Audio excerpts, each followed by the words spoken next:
Welcome back to the Bandits Hideout, episode number 8 of the podcast for your defending PCBL champion Bancroft Bandits. It's been a while since we've had an episode, but tonight's an exciting one featuring a hard-throwing right-handed pitcher out of Temple College, Blake Bolgiano, who is also the most recent player to sign to the Bancroft Bandits. Blake, thank you for your time tonight, and welcome to the Hideout, man. Thank you for having me. All right, Blake. Well, let's just go ahead and go down your career. And this summer, you're going to be coming to us all the way from Midlothian, Texas. Just take me through the early stages of your career, and how did you get your start in baseball back home? Well, I started at a young age and started probably around 3 years old playing, and ever since then, it was just like baseball was the thing to do. I just liked it more than football and basketball and other sports I played, and I happened to be better at it. So I had a gift from God, so I figured how I could use it as much as I can. Awesome, man. So were you kind of like a year-round player down there? Pretty much. I mean, I always tried to take a little bit of time off because doing something too much might get you burned out. Around, I think, middle school, I actually thought about stopping baseball because like I was just playing it so much. But then my dad just like, you know what, play one more summer, see what happens, and happened to be one of the most fun summers I ever had. So I just kept on playing with it. Fantastic, man. Was there any role model or player or coach that you kind of model your game after? I know you just mentioned your dad. Was there anybody else that kind of played a factor in molding your playing career from an early age? I mean, not from a playing career, but I always loved watching Derek Jeter when I was growing up. Like, he was like my role model. Even though I'm a pitcher, but he was just one player I loved watching play. All right, fantastic. Did you always know you were going to be a pitcher, or were you kind of also a hitter at some point? No. Well, I was a hitter, but pitching was something that I was better at. And like, I remember my first start, I was the last guy on the team to get the pitch. It was the first year of coach pitch, and I was the last guy to get on the mound. And I ended up, I think it was like a 4-4 tie against a team that said they didn't want me to come play for them that summer, or that I think springtime. And I was like, wow, like maybe pitching something I should do. Well, definitely that's taken you a long way. And the next step that it took you was Temple College in your home state. What kind of led you to sign for the Leopards at your first collegiate stop at Temple College? Well, that's kind of a funny thing. At first, when I graduated high school, I wasn't even supposed to go there. I was committed to Texas State out of high school. Wow. And I was planning to go there. I think I committed my junior year. And, like, I was like, oh, yeah, I'm going to get to Texas State. My arm's all good. But my junior playing season, I had a impingement in my shoulder. And then the doctor was like, yeah, it's just a matter of time if you keep on throwing. Even ended up tearing it, so I had to take some time off. Jeez. And I missed my whole junior summer ball. And then my senior year, I was having a good year, and I had an injury again, but it was an intercostal. It's one of the weirdest muscles you can get injured. It's your muscles connecting your ribs. Wow. And it was like, at first, like, breathing was tough. Like, it hurt to breathe, laughing. And then the only way to get that better is to rest. And, like, as an athlete, you're like, I don't want to rest, but that was the only thing we could do to get it better. And they told me to play summer ball. Texas State did. And I was like, this is after my senior year. They told me to play summer ball. And I go, all right, because my velocity went from 88 to 90 my senior year of high school, and it dropped down to 79 to 81.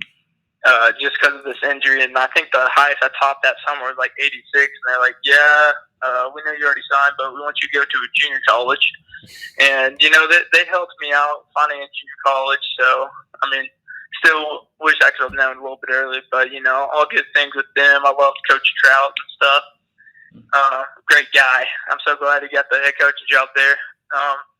But then that summer, it was like maybe a month or two before school starts. I'm like, oh my gosh, for 2 years I've known I was going to the school. I got to find a school to go play for, and it was crazy. I had so much peace at that time because I knew guys like, hey, don't worry. This is all part of my plan. You've been trusting me, so I'm gonna get you to a place. And I took visits to 5 different schools, and I just felt like Temple was just the best fit, best coaching wise. Coach Mercury, what a fantastic pitching coach. I've learned so much under him, and it was just a good fit there. And yeah. Well, fantastic. I'm glad you toughed it out. I didn't know you had to battle injury so much at the end of your high school career, but luckily, that didn't deter you too much. Just kind of tell me again what it was like at your career at Temple. What was it kind of like under Coach McCurdy and the team? Playing for the Leopards. So my freshman year there was kind of a up and down year. Like I started off as our number 3 pitcher. And, I was coming in thinking, this is junior college. It's not going to be that much good baseball compared to Division I. And sure enough, I learned my first outing, my first 3 outings. I think after my first 3 outings, I had like a 15 ERA or something. Oh, man. And I was just getting – it was like you can't just throw your fastball by people. Like you have to have a secondary pitch. You got to pitch like – ahead in the counts is a huge thing. You got to throw your breaking balls and fastball counts. You got to throw fastballs and breaking ball counts. It's just a whole big learning curve my freshman year. I think I got it down to like a 6 ERA. I mean, it's still not good, but from 15 to 6 was a good jump down. And but I had a lot of strikeouts. I found out I was better coming out of the pen that year. When I came out of the pen, I did pretty good job, and yeah, I just learned a lot. And Coach Mercury helped get my slider a lot shorter and tighter. I found that you don't want that big looping slider because hitters will be able to see it out of your hand and be like, oh, I don't have to swing at it, even if it's like a strike, they can wait for their fastball. But he got it a lot shorter and sharper. And now it's a really good pitch I have. Well, there for sure. You definitely went on to have a pretty impressive career at Temple and a very promising start to this spring season before it was cut short to the coronavirus. This spring you had a very good strikeout rate, about 24 hitters struck out in 21 innings, which Coach Kieran noted he was very impressed with your ability to strike guys out. Kind of just tell me what you think you do best on the mound.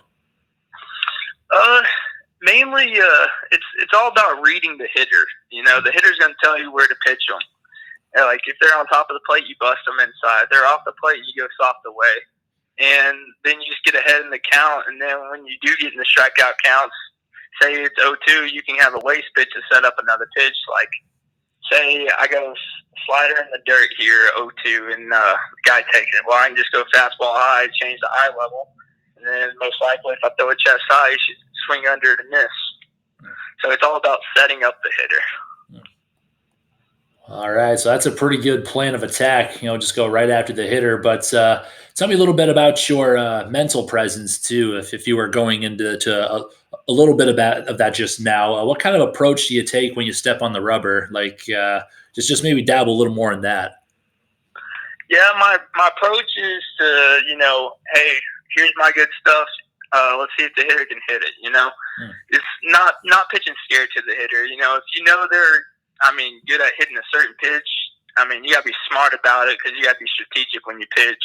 Mm-hmm. And like say they're a fastball hitter, I'm gonna throw him a couple sliders, get him off balance. Even if it's a 1-1 count, I still might sneak a fastball inside on him. And I feel like the biggest thing is trusting your stuff on the mound because. If you're a pitcher, if you don't trust your stuff, you're already defeated. But if you trust your stuff, you trust yourself that you can throw it right there where you want it, then you're going to be successful. And it kind of sounds like maybe you do your homework a little bit on the opposing batters, like in advance. Do you ever scout out your opponent? I do some, yes, sir. All right.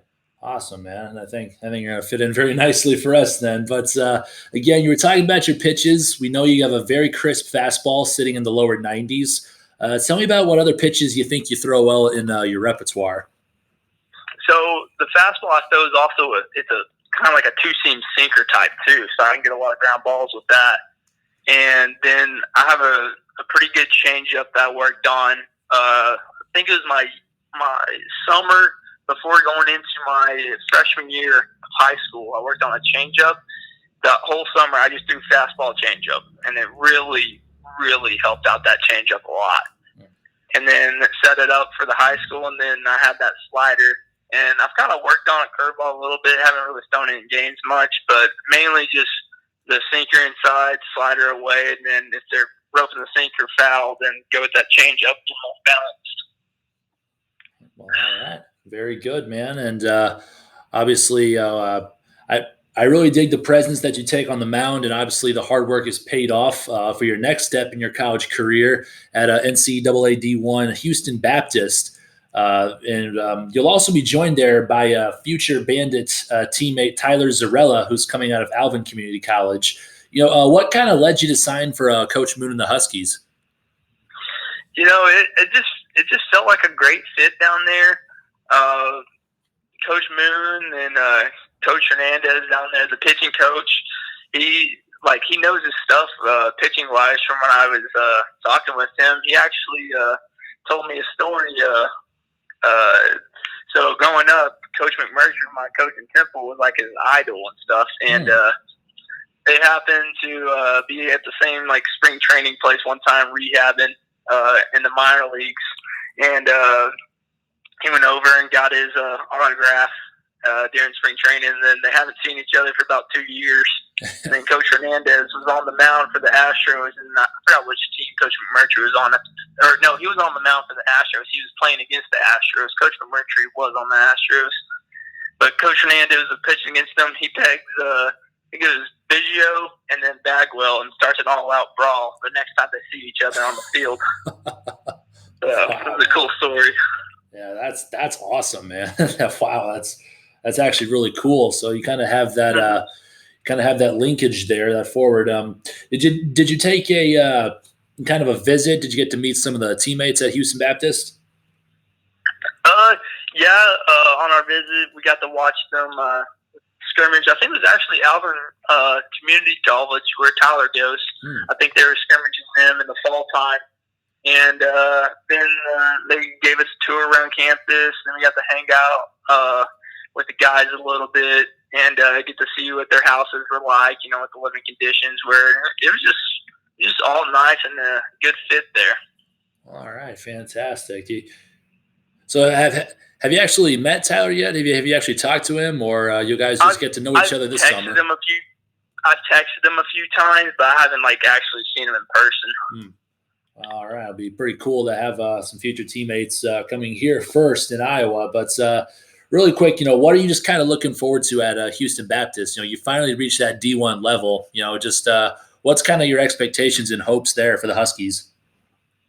Yeah, I just want to come in and be able to compete and give them another arm to throw out there, and what role they need me in, if it's a starter, closer, reliever, I'm happy to do.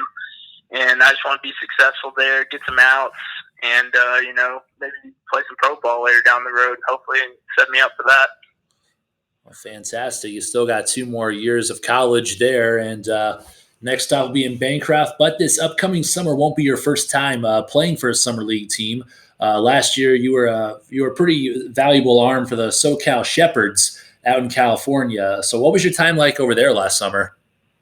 Oh, wow. That was an amazing experience, but also an exhausting experience at the same time. It was amazing because just the team chemistry that team had, and we were just always on the go. I don't even know if we had many days off. It was so 1 week, because it was a FCA team, Fellowship of Christian Athletes.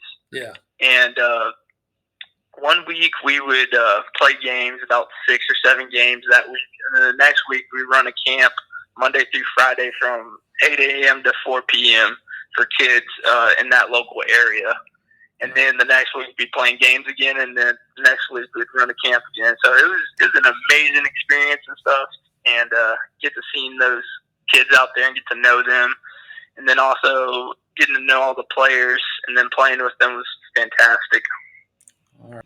Well, now that finally brings us to the next chapter in your career. You're going to be shifting over here to the Pioneer League this summer, playing for the Bancroft Bandits. So how did Coach Kieran, kind of convince you to come up to Iowa and play for the Bandits this summer? So that's kind of a funny story. So in the fall time, before I was committed anywhere, he was asking me, "Hey, you want to come play in Bancroft?" And I was like, right now I'm trying to focus on getting committed, and I'm not sure if I'm playing summer ball yet, because my whole initial plan was to pitch a lot this spring and just take this summer off and really like go hard in the weight room and get bigger and put some weight on. But then our season ending coming up short with the coronavirus, and I was like, oh shoot, I need to get some more innings and play summer ball. So I was like scrambling around and stuff, trying to find a team. And then Coach Kieran sends me a message on Twitter and says, "Hey, are you looking for a summer league team?" And I go, "Yeah, I actually am right now, since my innings got cut short." So we got to talking a little bit. And from everything he sent me and what I've heard about the team, about how the championship atmosphere and how the town loves baseball and all the games, and it just seems like a great experience to go play baseball in Iowa, in a small town like that where everyone loves baseball. Oh yeah, and it's for sure going to be a great community to play in front of this summer. It's only a town of about 700 people, but baseball has a very rich tradition in the Bancroft community, and the Bandits are going to be coming in defending champions. You're going to be on a very talented team and looking obviously to potentially repeat with this year's team. Would you have any personal goals for this summer before you head over to Houston Baptist in the fall? Personal goals, I would love to really, try to work on the curveball a little bit, but really bust the fastball inside, and then work on that slider and really develop it and make it a plus slider where it's that short and sharp, like even sharper than what I have right now. But that's probably my goals right now, work on the off speed. Well, cool, man. I like that. And since obviously as much as we would all love to see everybody be playing ball right now, you got a little bit of downtime. So what's the rest of this spring looking like before you come up to Bancroft and hopefully May? So right now, the rest of my spring is pretty much waking up, eating breakfast, getting a workout in, throwing some baseballs into the net outside, working on some fastballs and sliders and changeups and curves, and then working on some schoolwork, and then repeating the process the next day. All right, fantastic. Hopefully, don't get too bored and keep yourself busy enough, because we're looking forward to seeing you don the purple this summer. And this was Blake Bolgiano, our most recent signee for the Bancroft Bandits this upcoming summer. Blake, thank you very much for joining me on tonight's podcast. Is there anything else you'd like to add? Looking forward to coming playing baseball in Iowa this summer. All right. Thank you so much for joining me today, Blake. Thank you for having me. And this has been episode number 8 of the Bandits Hideout for the official podcast for your defending PCBL champion Bancroft Bandits. Still going to be trying to get some more of the new players to really get a nice outlook for the upcoming season, which we're all still hopeful that it's going to happen on time by late May. And all we got to do now is just keep our fingers crossed that that's the case. And let's just really look forward past all that's happening in the world right now, and hopefully looking to another great season of baseball at Bancroft Memorial Park and the rest of the Pioneer Collegiate Baseball League. Until next time, this is your play-by-play commentator and overall media guy and host of the Bandits Hideout, Mitch Kieran, saying stick around. We'll have more podcasts on the way. And until then, go Bandits.